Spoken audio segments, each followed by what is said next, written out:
गुरुर्ब्रह्मा गुरुर्विष्णू गुरुर्देव महेश्वरा सद्गुरु साक्षात परब्रह्म तस्मै श्री सद्गुरुवे नमः। जय जय रघुवीर समर्थ श्रीराम समर्थ। सद्गुरु चरणांना नतमस्तक होऊन आपण या निरूपणास सुरुवात करूया। मायबाप सज्जनांचं स्वागत आहे। या सुंदर मनमोहक सकाळच्या वातावरणामध्ये आपण या निरूपणास सुरुवात करूया। समर्थांनी सांगितलेलं आहे, ज्या विचारामुळं आपल्याला दुःख होतं ना, तो विचार पूर्णपणे मनातून काढून टाकणं हाच दुःख बघा दूर करण्याचा एकमेव उपाय आहे। आणि आयुष्यामध्ये कोणती गोष्ट अवघड कधीच नसते, फक्त विचार सकारात्मक पाहिजेत। बघा, आपण विचार करा, आपण या गोष्टीवर जर खोलवर विचार केला ना, तर आयुष्यामध्ये जेव्हा संकट निर्माण होतं, जेव्हा आपल्याला संकट दिसू लागतं ना, तेव्हा ते संकट लांब असतं ना, त्याच्या अगोदरच आपण घाबरून जातो। त्याच्या अगोदरच आपण आपल्या मनाची ही मनस्थिती आहे ती बिघडून टाकतो। पण समर्थांनी सांगितलेलं आहे, तुझ्या जर मनामध्ये जर भीती असेल ना, तर तू कोणतंही काम चांगलं करू शकत नाही।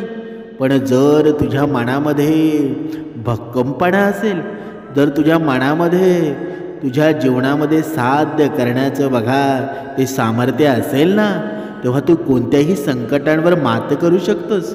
म्हणून समर्थांनी सांगितलेलं आहे, जर तुझं हे मन एकचित्त करायचं असेल ना, तर साधा सोपा भक्तिमार्ग, 2 वेळची उपासना हेच आहे ना। नाहीतर या जीवनामध्ये बघा दुःखाच्या व्यतिरिक्त या जीवनामध्ये दुसरं काय आहे का? जेव्हा बघावं या कलियुगामध्ये प्रत्येक मनुष्य दुःखामध्ये आहे। पण समर्थांनी सांगितलेलं आहे, जर तुला सुख हवं असेल ना, तर या भक्ती मार्गामध्ये ये, तुझ्या जीवनाचं सोनं झाल्याशिवाय राहणार नाही। म्हणजे एवढं श्रेष्ठत्व हा भक्ती मार्गामध्ये आहे। म्हणून समर्थांनी सांगितलेलं आहे, सोन्यात जेव्हा हिरा जडवला जातो ना, तेव्हा तो दागिना सोन्याचा नाही तर हिऱ्याचा बोलला जातो। आणि तसंच देहाचं सुद्धा आहे ना, हा देह आहे, हा सुद्धा माणसाचं सोनं आहे। आणि कर्म आहे ना, हा माणसाचा हिरा आहे। आणि हिऱ्यामुळं जसं सोन्याचं मूल्य वाढतं, तसंच चांगल्या कर्मामुळं या देहाचं सुद्धा मूल्य वाढत असतं। पण हे ज्या मनुष्याला कळतं ना, तेव्हा त्याची अंतिम वेळ आलेली असते, मृत्यूचा क्षण आलेला असतो। आपण भाग्यवान आहोत की हे आपल्याला अगोदरच समजलेलं आहे, आणि म्हणून आपण या भक्ती मार्गामध्ये आलेलो आहोत। बघा, आपण जेव्हा या भक्ती मार्गामध्ये नव्हतो, समर्थांच्या या वचनामध्ये नव्हतो, तेव्हा आपल्या जीवनामध्ये कमी दुःख होते का? बघा, आपल्या संसाराला बघा किती दुःखाने भरलेलं होतं। पण आता आपले सर्वांचे दिवस बदललेले आहेत। काहींच्या जीवनामध्ये दुःख असतील, पण तुम्ही जास्त विचार करू नका, पॉझिटिव्हली घ्या। सद्गुरू आहेत ना, समर्थ आहेत, एक ना एक दिवस तुमच्या दुःखांचा निवारण नक्कीच करणार आहेत। म्हणून समर्थांकडे जर तुम्हाला मागायचं असेल ना, तर सोनं नाणं पैसा कधीच मागू नका। तुम्हाला मागायचं असेल ना, तर समाधान मागा। कारण का? कारण जेव्हा समाधान तुमच्या जीवनामध्ये येतो ना, या दुसऱ्या गोष्टी, या निरर्थक गोष्टी आहेत ना, त्या आपोआप येऊन जातात। म्हणून आपली ही वैखरी कधीही बघा देवापुढे बघा घाण करायची नाही। कारण जेव्हा आपण सोना मागतो, नाणं मागतो, पैसा मागतो, तेव्हा आपण देवाकडून बघा अपेक्षा करत असतो। आणि ही अपेक्षा केलेली देवाला आवडते का? कधीच आवडत नाही। भक्ती करायची कमी आणि मागायचं भरपूर। बघा, तुम्ही सुद्धा विचार करा, जर तुम्ही दुकानामध्ये बघा एखाद्या आपल्याला काहीतरी आणायचं असेल, आपल्याला 10 रुपयाचा आईस्क्रीम घ्यायचा असेल, तर आपण 50 रुपयाचा आईस्क्रीम घ्यायला घेऊ तर तो दुकानदार देईल का? कधीच देणार नाही. तो तुम्हाला सांगेल का तुझ्याकडे पैसे कमी आहेत. तसंच या आत्म्याचं आहे, या देहाचं आहे. आपल्याकडे पुण्य असतात कमी आणि आपण धन संपत्ती मागतो भरपूर. म्हणून अगोदर पुण्य वाढवा. जेव्हा हे पुण्य वाढेल ना, तुम्हाला मागायची गरज पडणार नाही. ते आपोआप तुमच्या पदरामध्ये पडलं जाईल. पण माणसाला नेहमी बघा किती घाई झालेली असते ना, भरपूर घाई झालेली असते. म्हणून घाईमध्ये कोणता निर्णय घेऊ नका. घाईमध्ये घेतलेला निर्णय असतो ना, तो बघा अधोगतीला जात असतो. म्हणून समर्थांनी सांगितलेलं आहे, जेव्हा परिस्थिती आपल्या नियंत्रणात नसते ना, तेव्हा तिला तिच्या अवस्थेमध्ये सोडायचं. म्हणजे जशी होईल तशीच तिथे टाकून द्यायची. त्यासाठी दुःखी होऊ नकोस, कारण तुम्ही सगळ्या घटनांचे निर्माते कधीच होऊ शकत नाही. सगळं आहे ना, तुम्ही काळावर सोडून द्या, तुम्ही परमेश्वरावर सोडून द्या. ज्याप्रमाणे बघा महाभारतामध्ये श्रीकृष्णानं त्या युद्धामध्ये बघा कौरवांचा बघा पराभव केला ना. बघा फक्त नाममात्र अर्जुन होता, पण सर्व काही कोण करत होता बरं? श्रीकृष्ण स्वारी सर्व काही हलवत होते. म्हणजेच काय? म्हणजे जशी परिस्थिती येईल ना, त्या परिस्थिती जरी कितीही अंधार दिसू लागला ना, तरी त्या अंधाराला घाबरून जाऊ नका. तुम्ही डोळे शांतपणे मिटवून घ्या आणि जसं जसं वेळ निघून जाईल ना, तसा तसा अंधारसुद्धा कमी होत जाईल. तुम्ही जास्त विचार करू नका. जास्त जर विचार तुम्ही कराल ना, तर तुमच्या वाटेला फक्त दुःख आणि दुःख असेल. दुःखाशिवाय काहीच राहणार नाही. बघा आपण या निरूपणामध्ये पाहत होतो की बघा बुद्धिमान लोक असतात. बघा कधीच बघा अशा काही गोष्टी असतात ना, त्या कधीच कोणाला सांगत नाही. अशा कोणत्या 7 गोष्टी आहेत की हे बुद्धिमान लोक असतात, ते कधीच कोणाला सांगत नाही. बघा ते आपण या निरूपणामध्ये पाहणार आहोत. हळू बोल, कुणी ऐकून घेईल, हे वाक्य आहे ना, सर्वांच्या कानावर पडलंच असेल आणि आपल्या तोंडातून बाहेर बघा कधी कधी हे पडतंसुद्धा. बघा विचार करण्यासारखी गोष्ट आहे. म्हणजे जेव्हा हे वाक्य कधी तोंडातून बाहेर येतं ना, कधी कानावर पडतं. कारण अशी ही काही गुप्त रहस्य आहेत ज्या आपण इतरांच्या कानावर पडू द्यायची नसतात. पण आपल्या बघा आपल्या मनामध्ये थारा असतो का? आपल्याला कोणती गोष्ट माहीत झाली ना, असं वाटतं कधी कुणाला सांगायचं. पण कधी कधी या गोष्टी आहेत ना, आपण दुःखी का आहोत? आपल्याकडे पैसा का येत नाही?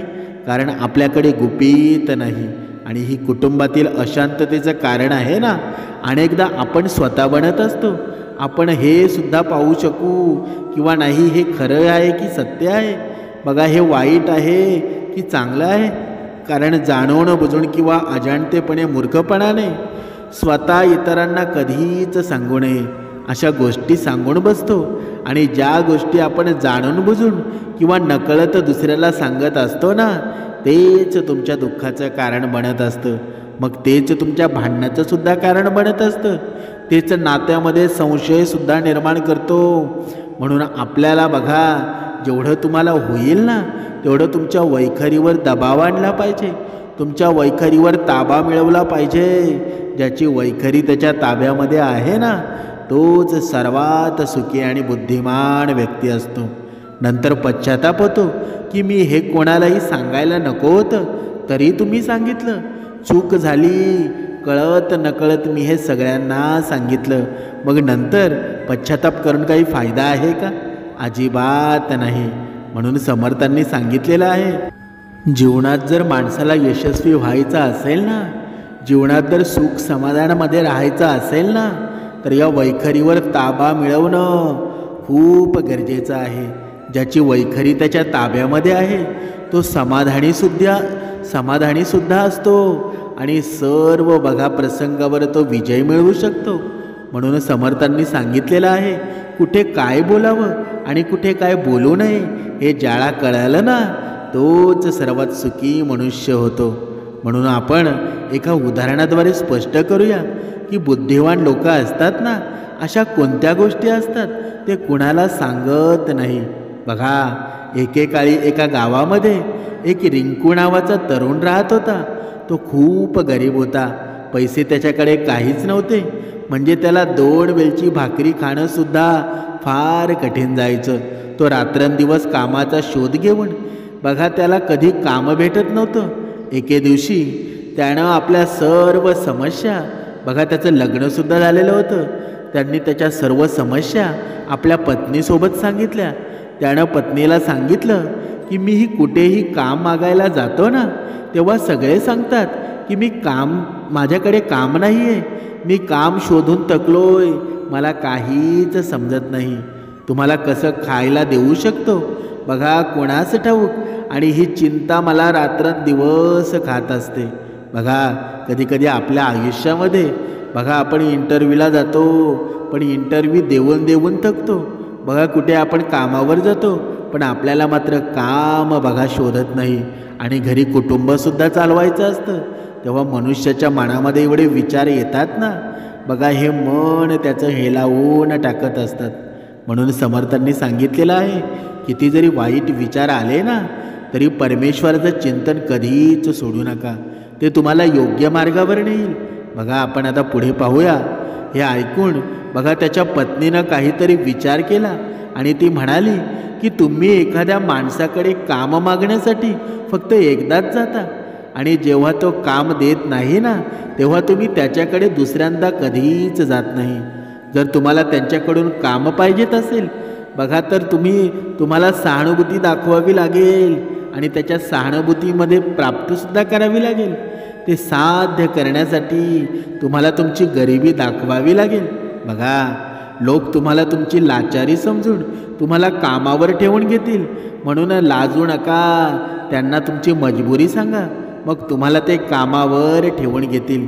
बघा ही गोष्ट रिंकूच्या मनामध्ये घर करून बसली, आणि दुसऱ्याच दिवशी काम विचारण्यासाठी आदल्या दिवशी ज्या शेठकडे गेला होता ना, त्याच्याकडे रिंकू परत जातो. त्याने हात जोडून सेठला प्रार्थना केली, तो खूप गरीब आहे आणि त्याला कामाची खूप जास्त गरज आहे. त्याला जे काही दिले जाईल ना, त्यात तो समाधानी असेल, पण कृपा करून मला तुमच्या जागी कामावर ठेवा. बघा त्याची अशी अवस्था पाहून सेठनं त्याला आपल्या जागेवर कामावर ठेवलं. तो रोज तिथे जायला लागला. तो आतून खुश होता की त्याला काम मिळालं, पण इतर लोकांपेक्षा पगार मात्र कमी मिळायचा. याबाबत त्यांनी आपल्या सेठला सांगितल्यावर सेठ म्हणाले, बघ भाऊ, तुला कामाची गरज होती ना, मी तुला काम दिलं, माझा आभार मानण्याऐवजी तू माझ्याजवळ तक्रार करत आहेस. हे ऐकून रिंकू तिथून गप्प झाला, आणि कारण हे कुठेतरी खरं होतं. सेठने त्याच्या मजबुरीनुसार त्याला काम दिलेलं होतं, आणि म्हणूनच तो त्याला त्याच्या मर्जीनुसार पैसेसुद्धा देत होता. पण हळूहळू त्याने ही गोष्ट आपल्या नातेवाईकांना आणि मित्रांना सांगितली की त्याचे सेठ कसला माणूस आहे आणि किती पगार देतो. वेळ जात राहिला आणि रिंकू मेहनतीने बघा उत्कटतेने काम करत होता. पण आता परिस्थिती बदलू लागली होती. शेठनं इतरांपेक्षा रिंकूकडून जास्त काम करून घेत असे, आणि त्याला त्याच्यापेक्षा खूप कमी पगार द्यायचा. तो खूप अस्वस्थ होता, इतरांपेक्षा जास्त मेहनत करायचा. बघा सर्वांच्या लक्षात असू द्या, आपण पाहत आहोत की बुद्धिमान लोक आहेत ना, अशा कोणत्या 7 गोष्टी आहेत त्या कोणालाही सांगत नाहीत. आणि यशस्वी माणसं कशी होतात बघा, ही गोष्ट म्हणून ऐकू नका. या कथेचं सार तुमच्या जीवनामध्ये बघा उपयोगी पडणार आहे.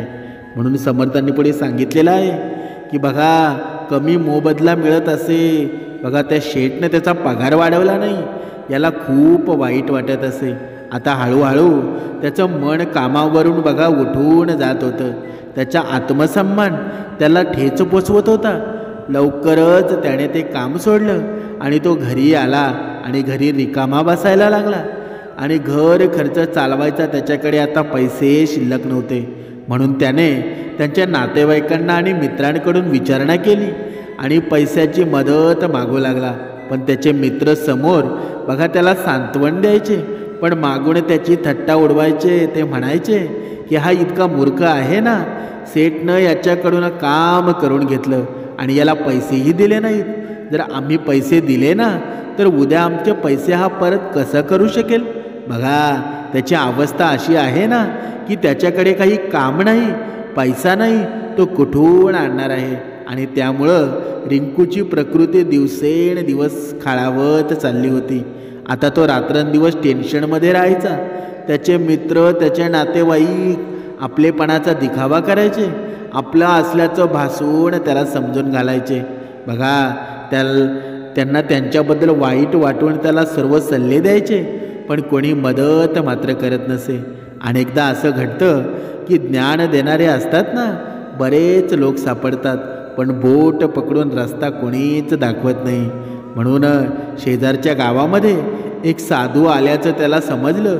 तो जो खूप जाणकारसुद्धा आहे. रिंकूला खूप टेन्शन होत होतं की त्याला कोणताही मार्ग दिसत नव्हता.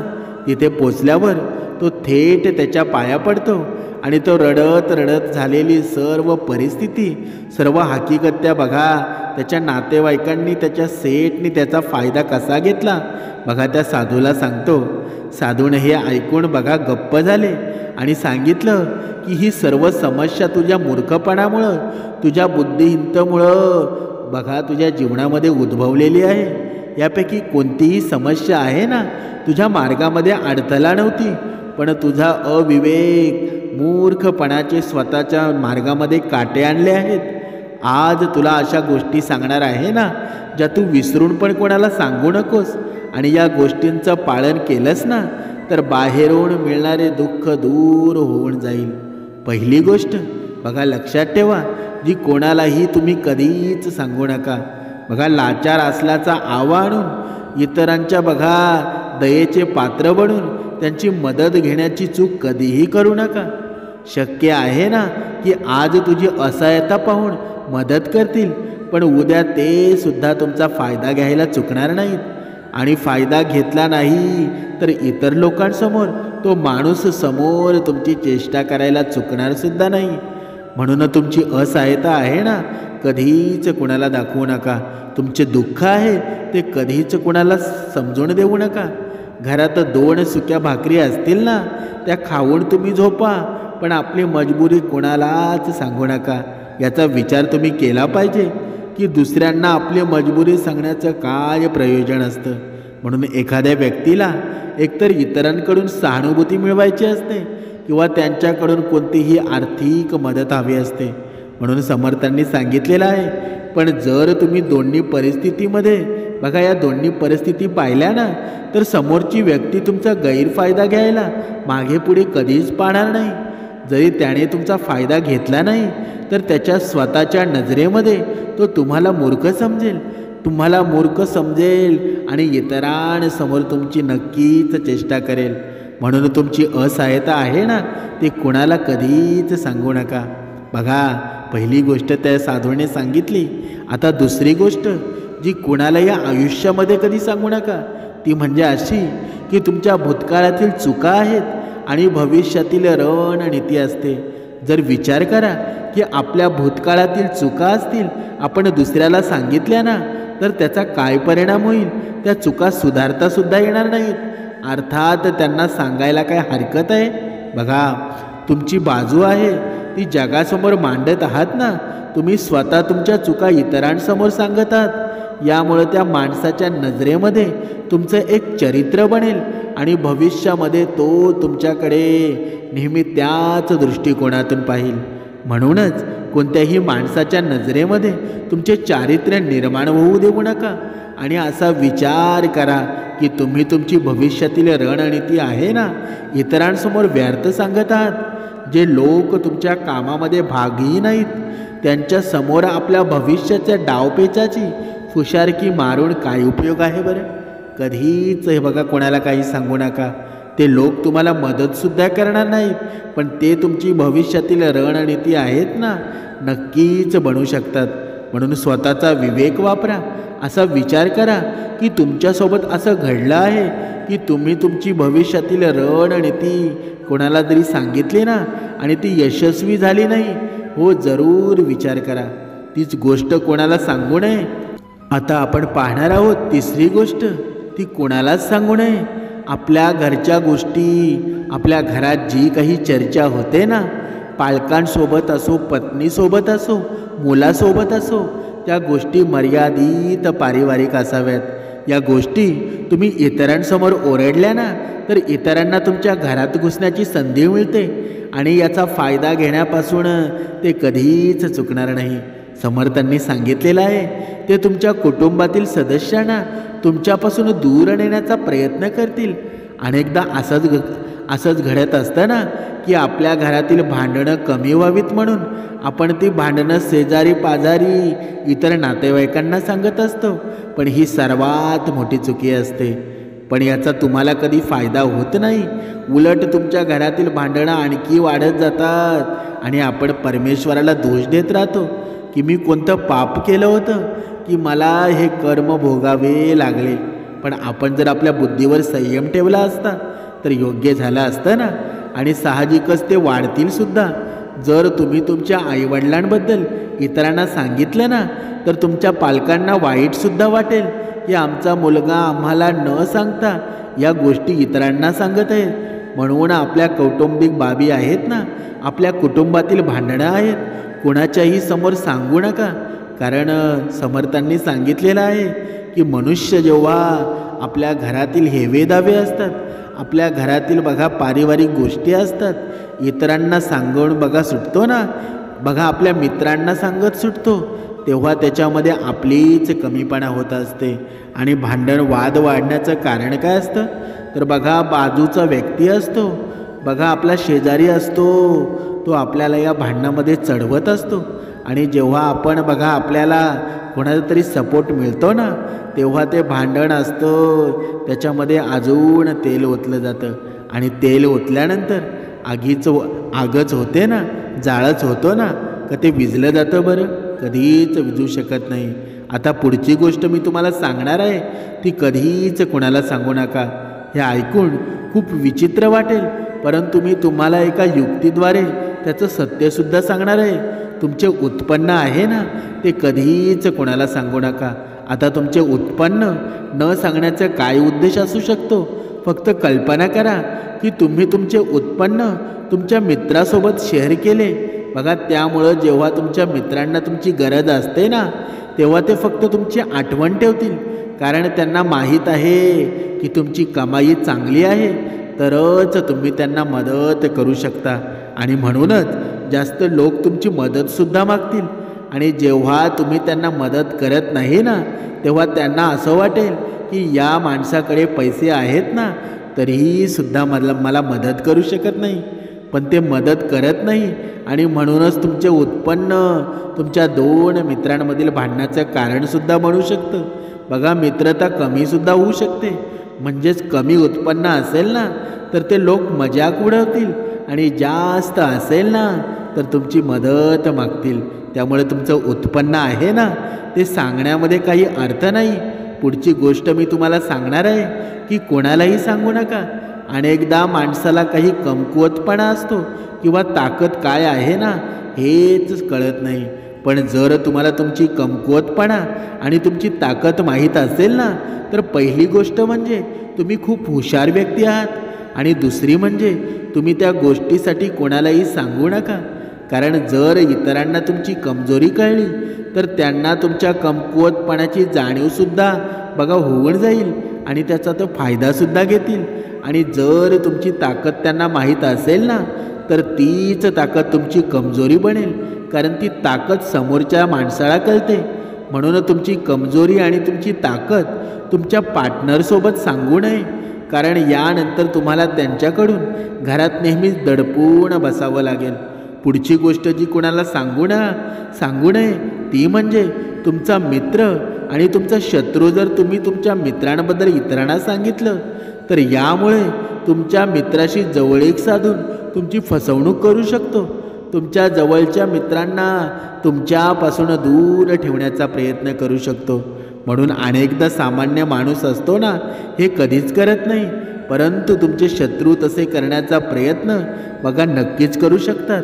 आणि दुसरीकडे आपल्या शत्रूंबद्दल कोणालाही माहिती देऊ नये, कारण आज तुमचा मित्र कोण आहे ना, उद्या तुमचा कोण असेल. जर तो शत्रू झाला ना, तर तो तुमच्या शत्रूशी संघटित होऊन तुमचा पराभव करू शकतो. म्हणून श्रीकृष्णांनी सुद्धा बघा, श्रीकृष्ण स्वारींनी बघा, नातेवाईकच होता ना, अर्जुन आणि कौरव नातेवाईकच होते ना, पण तरीही सुद्धा युद्ध नीती बघा, युद्धाशी तयार केलं. आणि युद्धामध्ये जिथे धर्म असतो ना, तिथे कोणीच कोणासाठी नसतो. जिथे धर्म बघा एक संघटित होतो ना, तिथे जरी कितीही कोणी नातेवाईक असेल तरी त्याची अधोगती नक्कीच होत असते. म्हणून धर्माचा जिथे विजय केला जातो ना, तिथे स्वतः भगवंत उभा असतो आणि असणारच आहे. बघा, आता आपण पुढे पाहूया. तुमच्या शत्रूबद्दल तुमच्या जिवलग मित्रांना सुद्धा सांगू नका, कारण पुढची आणि शेवटची गोष्ट सांगायची आहे की तुम्ही दान कराल ना, तेव्हा दानाबद्दल कोणालाही सांगू नका. मग दान करणं हे व्यर्थ ठरतं, निरुपयोगी ठरतं. पण मनुष्याचं चुकतं कुठे? मनुष्याचं बघा, मनुष्य जे काही करत असतो ना, आजच्या या कलियुगातील मनुष्य आहे बघा, बघा आपल्या बायकोला, आपल्या मुलाला, बघा कोणाला जरी थोडं काही आपण बाजारातून आणलं ना, बघा आपण जेवण जरी आणलं ना, ते सुद्धा स्टेटसला ठेवतो. म्हणजे काय? म्हणजे आपण काय खातो ना, आपण काय पितो, आपण कसं वागतो, ते आजच्या या कालामध्ये मनुष्य दुसऱ्याला दाखवण्याचा प्रयत्न करतो. मग तो बघा, मग तो सुखी कधी होईल का? तो बुद्धिमान कधी होईल का? त्याच्या जीवनामध्ये धन बघा मिळेल का? म्हणून समर्थांनी सांगितलेलं आहे की मनुष्य चुकतो कुठे बरं? जेव्हा आपल्याकडे सर्व काही इतरांना दाखवायची सुरुवात करतो ना, तेव्हा त्याच्या अधोगतीचं कारण बनत असतं. समर्थांनी सांगितलेलं आहे की जेव्हा तू तुझ्या दानाचा ढिंडोरा मारतोस, तर तुम्ही सांगत आहात ना की मी खूप दानशूर व्यक्ती आहे, आणि यामुळे तुमच्यात अहंकार निर्माण होतो. बघा, म्हणूनच गुप्तपणे दान करणं कधीही चांगलं, अधिक फळदायी असतं. डावा हात दान करत असताना उजव्या हातालाही कळू नये की डावा हात दान करत आहे. बघा, साधूनं या रिंकुळा सांगितलेल्या 7 गोष्टींमध्ये जगातील सर्व तत्त्व दडलेली आहेत. या गोष्टींचं पालन केल्यानं तुम्ही तुमच्या घरामध्ये सुख शांती निर्माण करू शकता आणि घरातील भांडणं कायमची दूर करू शकता. जर तुम्ही या गोष्टींचा तुमच्या सद्विवेक बुद्धीने विचार केलात ना, तर तुम्हाला या गोष्टी खऱ्या आहेत हे कळेल. तुमची सद्विवेक बुद्धी जागृत व्हावी, हाच या निरूपणाचा उद्देश आहे. समर्थांनी वेळोवेळी आपल्या भक्ताला जागृत करण्यासाठी कुठून तरी या भक्ताच्या स्वप्नामध्ये जाऊन, कुठेतरी प्रचिती देऊन या भक्ताला जागृत करत असतो. पण भक्त मात्र अवगुणांनी भरलेला असतो. पण कितीही समर्थांनी त्याला प्रचिती दिली तरी तो थोड्या वेळासाठी चांगला होतो, थोड्या वेळासाठी भक्तिमय वातावरणामध्ये येतो. हप्त्यातून 1 वेळा श्रवण करायला बसतो ना, एका कानामधून घेतो आणि दुसऱ्या कानामधून सोडून देतो. असं केल्याने भक्ती होत असते का? कधीच होत नाही. म्हणून समर्थांनी सांगितलेलं आहे, मनुष्याला जर या जगावर नियंत्रण ठेवायचं असेल, या मनावर नियंत्रण ठेवायचं असेल ना, एक वेळ ह्या जगावर नियंत्रण सुटलं तरी चालेल, पण ह्या मनावरचं नियंत्रण आहे ना, ते तुमचं आयुष्य ठरवत असतं.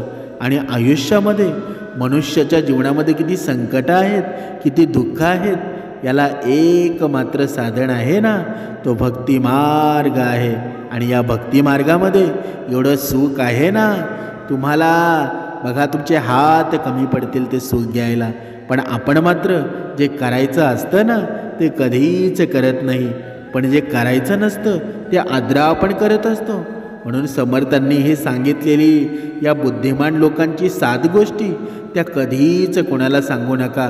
कारण या गोष्टी तुमच्या मनामध्ये ठेवल्या तर बघा तुमच्या जीवनामध्ये सुखसुद्धा येईल आणि तुमच्या जीवनामध्ये जे काही दुःख आहेत ना, ते सुद्धा मिटून जातील. आपण म्हणत असतो की मी उपासना करूनसुद्धा माझ्या जीवनामध्ये धन समृद्धी प्राप्त होत नाही. पण कधीतरी एक विचार करायला हवा, आपण उपासना धन संपत्तीसाठी करतो का? बघा, त्याच्यामुळं काही जादू होते का? बघा ही उपासना असते ना, ही मनाची संपत्ती आहे. हे मन आहे ना, एक चित्त करण्याचं काम करत असतं.